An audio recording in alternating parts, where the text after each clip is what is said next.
அண்மை செய்தி. மீனவர்கள் கைதும் தாக்குதலும் தொடர்கிறதே என பிரதமருக்கு உதயநிதி ஸ்டாலின் கேள்வி எழுப்பியிருக்கிறார். அண்மை செய்தியாக பார்த்து வருகிறோம்.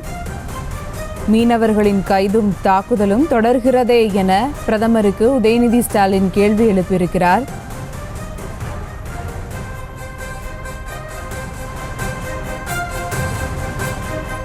மோடிக்கு உதயநிதி ஸ்டாலின் கேள்வி எழுப்பியிருக்கிறார். அதில் மீனவர்கள் மீது தாக்குதலே நடக்காது என்ற மோடியின் வாக்குறுதியை சுட்டிக்காட்டி கேள்வி எழுப்பியிருக்கிறார். அண்மை செய்தியாக பார்த்து வருகிறோம். இது குறித்த கூடுதல் விவரங்களோடு இணைகிறார் எமது செய்தியாளர் பாரி கார்த்திக். வணக்கம் பாரி கார்த்திக், விவரங்கள். வணக்கம்.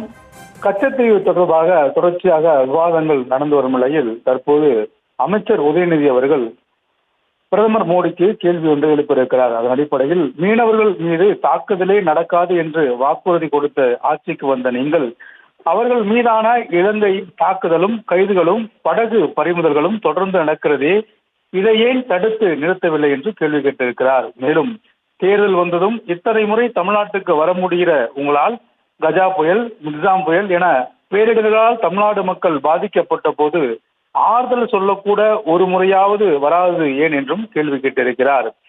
2 கோடி வேலைவாய்ப்புகள் தருகிறேன் என்ற உங்கள் வாக்குறுதி எங்கே போனது என்றும், இந்தியாவை 2020 வல்லரசு ஆக்குவேன் என்று நாள் குறித்தீர்களே, அதனை 27 ஆண்டுகள் தள்ளி போட்டது ஏன் என்றும் கேள்வி கேட்டிருக்கிறார். மேலும் கருப்பு பணத்தை மீட்பேன் என்று கடுகு டப்பாவிலும் சுருக்கு பையிலும் இருக்க எங்கள் மக்களுடைய சேமித்து வைத்திருந்த 500-1000 ரூபாய் பணத்தை பிடுங்கினீர்களே, கருப்பு பணத்தை மீட்காது ஏன் என்றும் கேள்வி கேட்டிருக்கும் அமைச்சர் உதயநிதி ஸ்டாலின் 7.5 லட்சம் கோடி ஊழல் செய்த உங்களை சிஏஜி அறிக்கை அம்பலப்படுத்தியும் அதனை பற்றி வாய் திறக்காது ஏன் என்றும் கேள்வி எழுப்புகிறார்.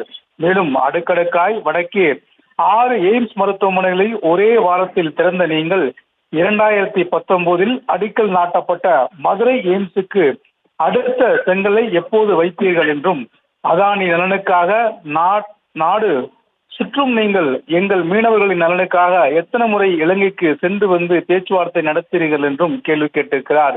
கடந்த 3 ஆண்டுகளாக தமிழ்நாட்டில் ஆட்சியில் இருக்கும் திமுக அடுக்கடுக்காக தன்னுடைய சாதனைகளை சொல்லி வாக்கு கேட்கும் போது நாட்டை 10 வருடம் ஆண்ட நீங்கள் சாதனைகள் சொல்ல முடியாமல் எதிர்க்கட்சிகளை நீங்கள் விமர்சித்துக் கொண்டிருப்பது ஏன் என்றும் கேள்வி கேட்டிருக்கிறார். மேலும் வாழும் தமிழனின் வளர்ச்சிக்கு பெரிய நிதி இல்லை, சொந்த மொழி சமஸ்கிருதத்துக்கு மற்றும் 1024 கோடி எதற்கு என்றும் கேள்வி கேட்டிருக்கிறார். தமிழ் மொழியின் வளர்ச்சிக்கு பெரிய அளவுக்கு நிதி ஒதுக்காத நீங்கள் சமஸ்கிருதத்துக்கு மட்டும் 1704 கோடி எதற்கு என்றும் கேள்வி கேட்டிருக்கிறார்.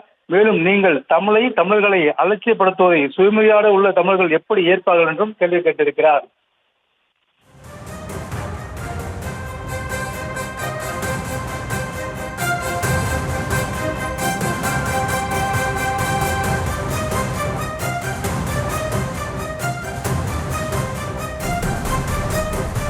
விவரங்களுக்கு நன்றி பாரி கார்த்திக்.